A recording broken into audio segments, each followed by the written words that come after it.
Students in the Mercer County School District head back to the classroom next Thursday. They can do so knowing that they will be looked out for every day by their school resource officers. In March of last year, the superintendent told WKYT they were struggling to hire SROs. They only had one at the time. Well, now they have three. WKYT's Mariah Conjito talked with the superintendent there, Jason Boer, today. He says this was possible with patience, funding, and making the job attractive. Our top story at 5:30.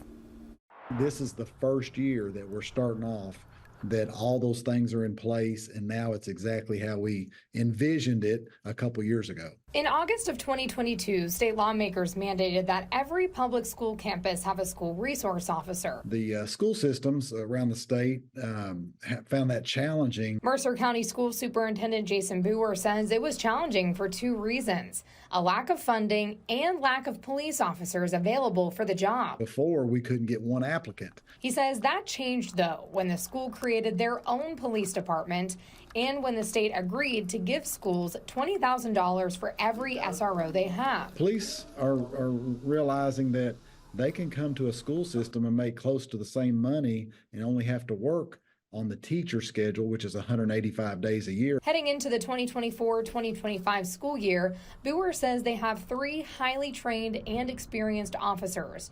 Two are former Harrodsburg police officers. The other is a former City of Bergen police officer. One SRO is going to cover the elementary and intermediate, and then we've got one placed at the middle school and one placed at the high school. Boer says, of course, the officers are there to protect the schools and build relationships with the students.